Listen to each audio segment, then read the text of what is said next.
first of all, we all know that last year government promised to take off the Mahatma Gandhi statue, and it's been a year now, and nothing has happened. What's your impressions about all that? Yeah, when the government first said that, I was actually thinking that they did not plan on doing anything because oftentimes a strategy is that if you want to defeat someone, you pretend to give in to their demands just to stop all the tide because there was a major uproar about this once people found out who Gandhi actually was. Then also on the other side came to realize that we don't have any statues of our own heroes and sheroes from antiquity up to the present, not a single one here at the university. It really, is a blow to the dignity of African people, and it really makes us a laughing stock to some degree or another. One of the things that, as we know, happened is that that promise was made under the NDC government. Of course, NDC is no longer in power, so now we're dealing with the NPP. So what we're doing now, we had a petition, we had some few thousand signatures on it. There was also a counter petition that got some 100 or 200 signatures on it. That really, it gives us a sample of where the people's sentiments were. So with that, there have been a few new developments. One is a change in government. Here, the university council said, oh, if the government wants to remove it, then we won't stand in their way. So they basically gave their consent for it to be removed. But again, nothing has happened. Also, we can see a few things that have happened on the international scene. One is that the government of India has just given Nana Akufo-Addo $1 million to refurbish Flagstaff House. Now that has import. What they're basically doing is saying we're going to buy your president. Then they've also offered $200 million to do a new parliament building. So basically, they don't have as much money to throw away like China, so they have to make their dollars count. So the dollars, they're going to buy the president, and then they're going to buy parliament. And this is, really what we've seen. And all of this is political jostling between India and China, right? So there was just a few days ago some degree of resolution to this border dispute of this region where, India contests it, China contests it, and they had been at the border, for some time.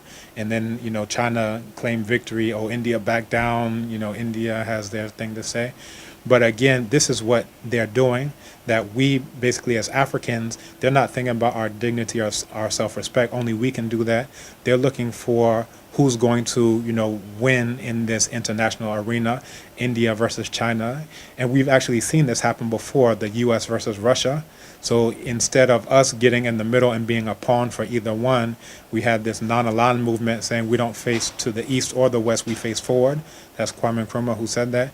I think that it would behoove us to look out for our interests instead of, India, they have their own interests.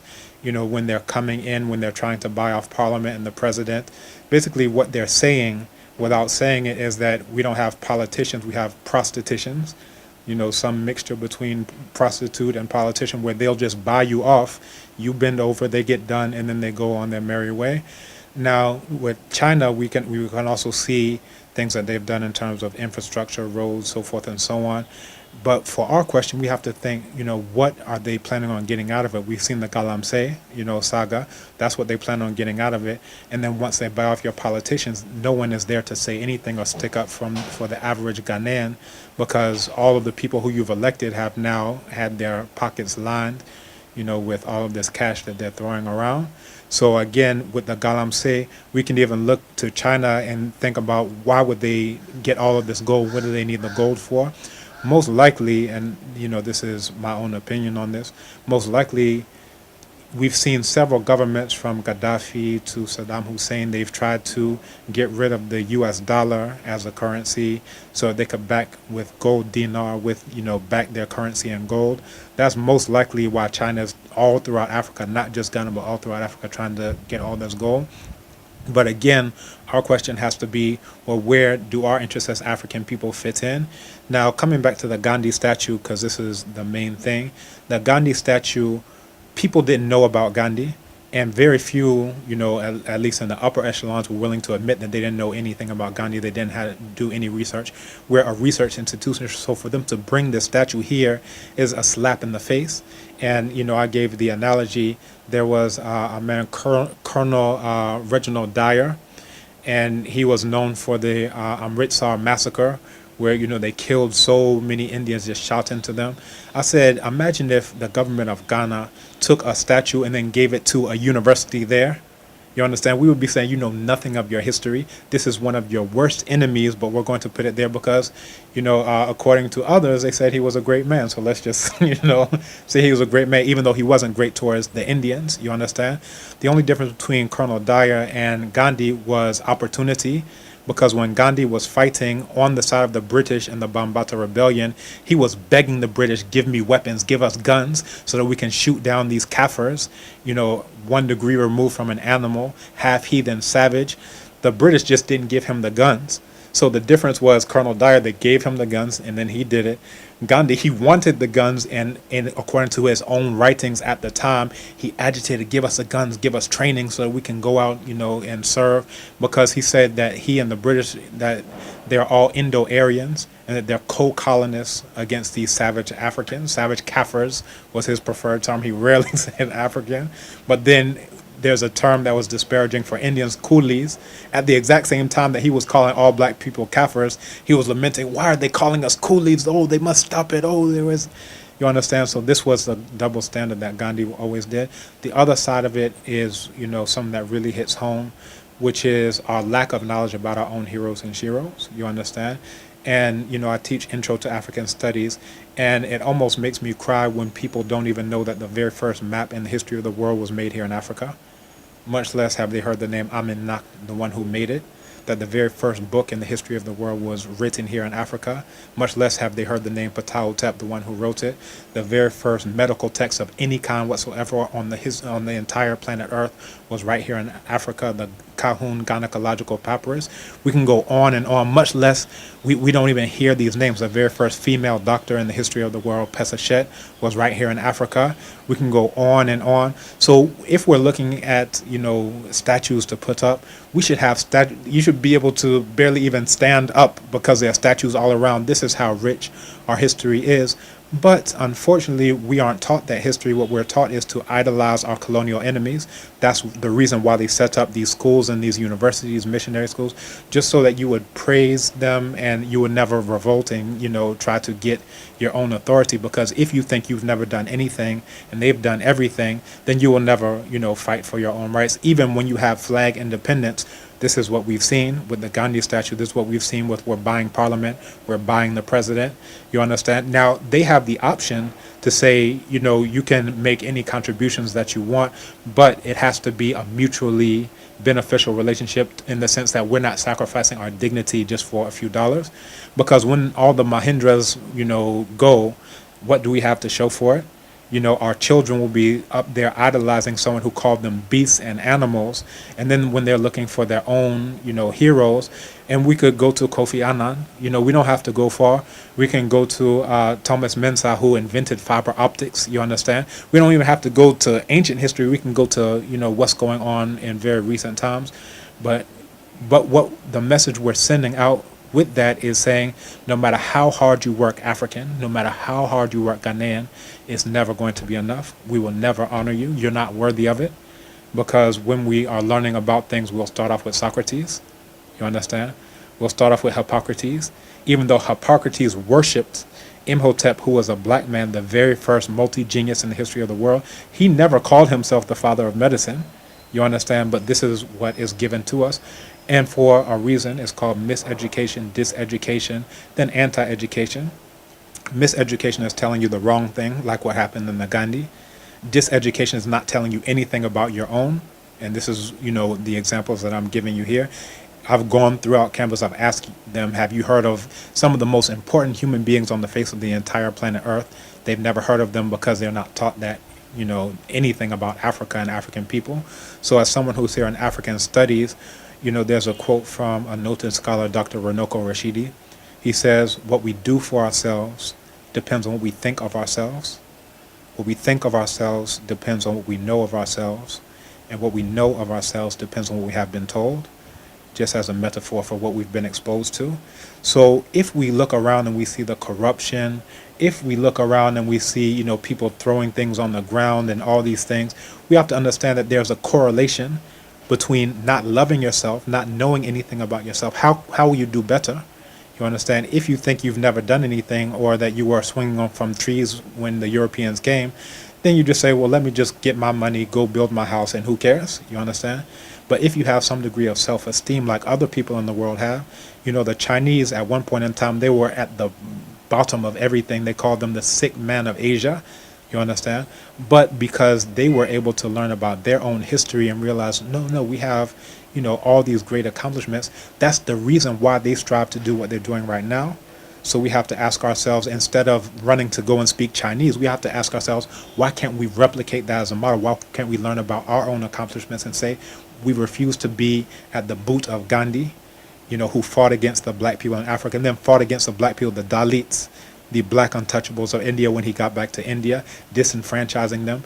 You should read B.R. Bhimrao Ramji Ambedkar, who was a contemporary of Gandhi. He has a book, What Congress and Gandhi Have Done to the Untouchables, talking about all of the all these things that he's done against them, to prevent them from getting a vote, prevent them from getting constitutional protections. He fought tooth and nail, and the Pune Pact was the end result of it, when he decided that he would fast unto the death to prevent these black people from getting what they were asking for. So this is, once we have some degree of self-respect, we will say we're not going to be, under the boot of anyone, especially one of our old enemies, Gandhi.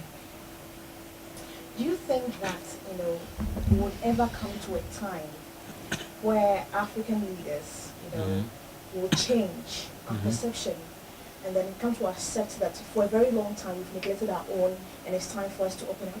Yeah. It's really dependent on this equation that I gave you before. In order to do better, you have to think better of yourself, you have to know more of yourself, and then you have to have been exposed to anything about yourself. What we have right now is we're seeing an effect. This isn't the cause. What the leaders are doing is the effect of a process that's set in place in order to create exactly what we're seeing right now. You understand? So it's like a science experiment. We've already seen what happens when you don't know anything of yourself as an African person. Even the fact that this country is called Ghana, it lets us know that we don't know very much about ourselves, because the original empire wasn't called Ghana, it was called Ouagadougou.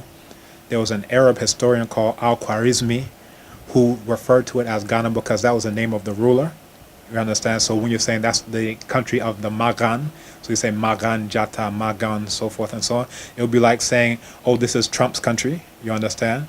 The country isn't called Trump's country. You're referring to it as Trump's country because he's the president, but the name is United States of America. That's the same type of thing that we're dealing with now. So just for us to even do this, it lets us know that we don't know very much about our own history, or even once we do learn about it, what are we willing to do? We're not even naming ourselves after what the actual people, the Sarahule people, who are also referred to as the Soninke people, called the empire, which was Ouagadougou.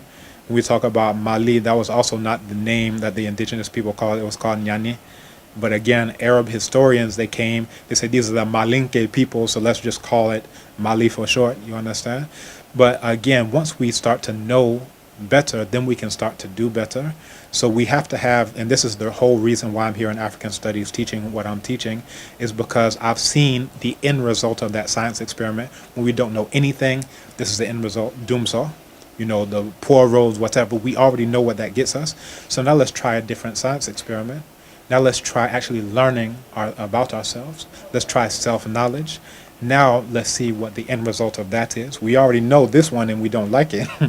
So just logically, if we're scientists, and some of us here at the university are supposed to be, people who practice a scientific method and have some type of scientific ethos, then we will say, you know what, let's try something different. You understand? If our colonial enemies planned on giving us this miseducation in order to make us good colonial subjects, members of the Commonwealth and what have you, patting us on the head like we are dogs, that's the reason why they set up this curriculum, starting with Greece. And we still have this. If you look at the classes department, they start with Socrates. You understand? We had philosophical texts going back thousands of years before that. I can name Kagemni, instructions to Kagemni, instructions to Harjadef. I mentioned Ptahhotep already, the instructions to Mary Carre. We can go on and on and on and on about all these philosophical texts that were written before there was anything called a Greece on the face of the entire planet Earth. But again, this is the end result. So we have to be clear not to confuse a symptom of the disease for the actual disease, which is a self-hatred that has been intentionally implanted in us in order to make us do the things that we're doing right now. Initially when you were speaking, you said that you knew that there was no intention of government Of course. to even take off the Of course. statue. We were talking about that right here at African Studies. We said, yes, they will not do it. Once they come out to say that, we already know that they don't plan on doing anything about it.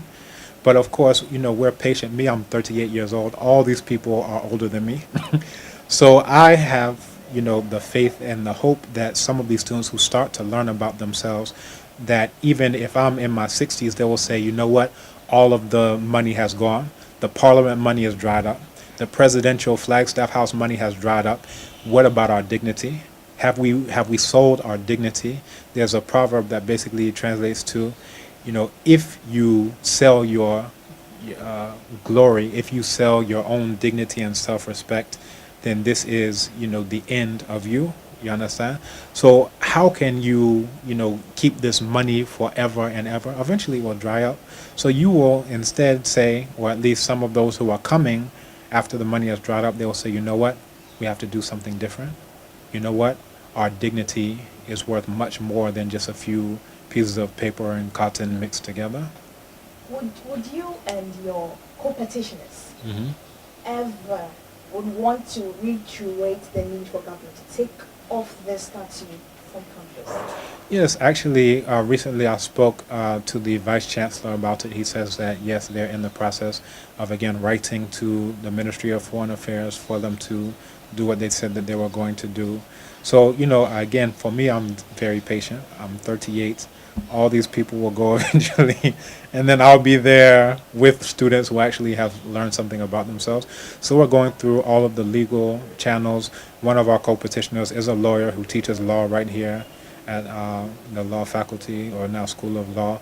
So, we're just going through those. We petitioned to council, sent it onwards to the government, and, we're just waiting for these things to take their course. Of course, we've seen other people who are less patient. So someone took the spectacles from Gandhi. In South Africa, they had a similar incident where someone splashed the Gandhi statue with paint. Black people all throughout the world are coming to know, you understand, you can't just have what some people call it propaganda. I call it impropagandi. You understand? Impropagandi. That we're in a time where information travels like this. So you can't just have the government of India sponsor a movie on Gandhi and then that's all people know about Gandhi. That's what happened in the 80s.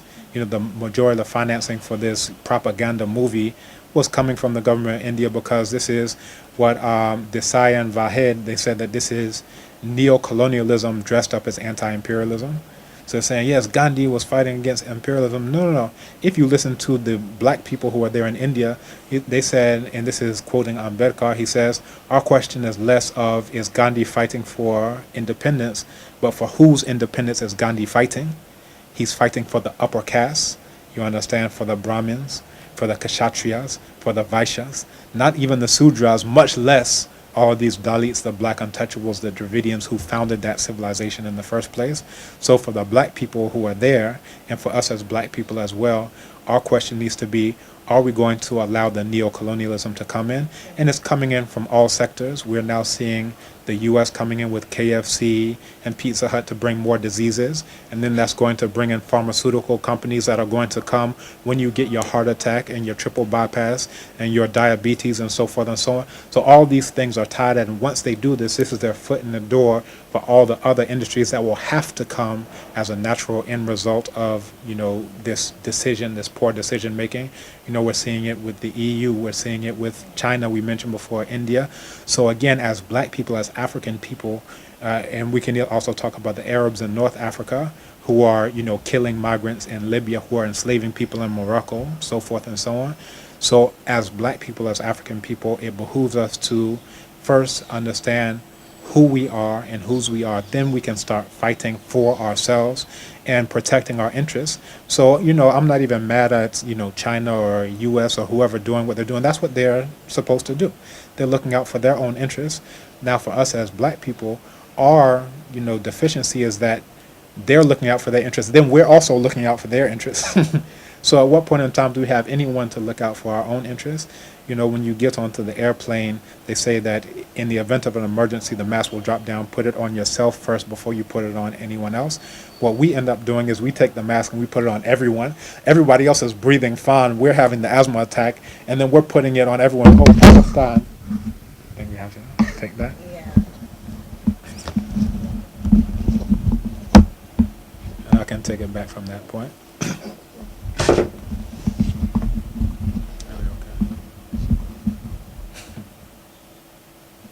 That's a good point. I want to make that point. So, you know, what we end up doing is we're putting the mask on everyone else. We're saying, oh, Palestine, we have to fight for Palestine against Israel, or we have to fight for Tibet. And the thing is, we are at the bottom rung, and everyone, no matter where we are in the world, everyone spits on us. In India, at the same time that we had 24/7 security on a statue, black people were being clubbed to death. You understand? There was a brother from Congo in 2016 who was beaten to death in broad daylight. You have all these mob attacks against African students just like yourself who are there just wanting to study, but they're getting the same treatment that the indigenous black people, the Dalits, have been getting for hundreds if not thousands of years. You understand? So what we have to do, and a lot of this comes from everyone thinking that, you know, the African is useless. You understand? You're worthless. You've never done anything. So it's not only in our interest to learn about all these things related to African studies, it's in our interest to project that African image, those African values, the African personality, as Kwame Nkrumah used to say, because once they learn about it, then they'll see an African and say, you know what, this person's life is valuable, because he may be like Thomas Mensah and invent something like fiber optics. This African is valuable because he may be like Garrett A. Morgan, the black man who invented the gas mask or the traffic light, or Louis Latimer, who improved on Edison's design for the light bulb. I can go through hundreds and hundreds and hundreds of African inventors. There's a book on African inventors that talks about, since 1900, over 11,000 inventions by black people throughout the entire world. This is going from the West all the way to Australia, black people inventing all these things, but we don't learn about any of them. As soon as we see an invention, we say, oh, it's modern, it must have been bequeathed by the white man coming from Europe. It must have just dropped down from the sky into Tema Port. So, you know, once others are able to learn it as well, then you will start to see a different level of respect. And again, in India, where people are being beaten, we didn't have any statement from the Ministry of Foreign Affairs on that. Real life Africans being killed in broad daylight, students being attacked by mobs in broad daylight in India, Africans, we didn't get a single thing. But when spectacles were taken from a statue, this is where you have an outcry. But again, this isn't the cause, this is the effect. This is the symptom of the disease that goes back. So if you're taught to only idolize people who don't look like you, then what else would we expect from the Ministry of Foreign Affairs? But once you start to learn about who you are as an African person, then as soon as you see any African life taken, you'll say that's not a murder, that's an assassination. Because each and every one of us is valuable. Each and every one of us is important. Each and every one of our lives matter. But how do you know that your lives matter if you think that you've never done anything? I've heard a lot about all that you've said, Mm-hmm. and what we'll do is that right now, it's a bit too late in the evening. We have to go to Gandhi statue and go and shoot something there. So what we'll do is that we'll come back again another time to deliver on that matter. Mm-hmm. This is a very good question, because we, you know, just when that news story broke, the very second it broke, it came through and it showed him holding a huge check with $1 million on it, you know, shaking hands with the representative from India. You know, there is corruption, and then there's corruption disguised as other things. It's a gift. You know, we just want to help you renovate Flagstaff House, so forth and so on. But this is what they call dollar diplomacy. You understand? So I think that some of these people, I think Nana Akufo-Addo may indeed be sincere. He would like to do things better. He would like to leave a name and say, look, I did better than my predecessors, or I've put Ghana in this position. However, you know, you have to be very circumspect. When I'm getting this $1 million, what does India hope to accomplish with that? Do they plan on keeping, you know, the Gandhi statue there? Do they want to bring in more Kumkum Bhaja to ruin our minds? You know, just recently I was somewhere and the young lady, she said, oh, I have to see it every day. I have to see Kumkum Bhaja. Now, in place of learning about the oldest book in the history of the world, in place of learning about Queen Nzinga or Queen Amina or, Amani Renas, Amani Shekento, Shenak Dekete, all these people, if I even mention their names, people will think I'm sneezing or I'm coughing. They don't even know who these people are. So in the place of learning that, what are they doing? They're getting a view of the Brahmin caste, you understand? These Indo-Aryans who spit on the people who look just like her, you understand? Now, why are they bringing that in? Because they understand that the way to all of these things is like my father says, the first one to the mind is the winner. So now if they get you sentimentally or romantically attached to the images of these Indo-Aryans, then when they want to come in with a deal, you won't reject them. You'll say, oh, you're just like the Kumkum Baja character. I can't name any of them because I don't watch it myself. Oh, you're just like this. Oh, this is just like Gandhi, you understand? So they're doing this in order to get a foothold, in order to accomplish their own goals vis-a-vis China and vis-a-vis the rest of the world, because they see China as their major rival there in Asia, and rightly so. So they're trying to do these things. So again, to deal specifically with your question about corruption, I think that if we see India coming in to buy parliament, and that's what they're doing, when they say they're bringing in $200 million to do a new parliament building, this is 1/5 of a billion in order to do a building.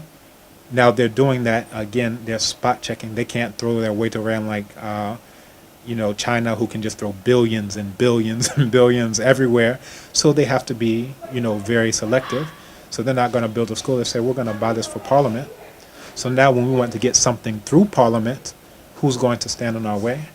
You understand? Remember this Indian cushion that you're sitting on as you're going to vote. You understand?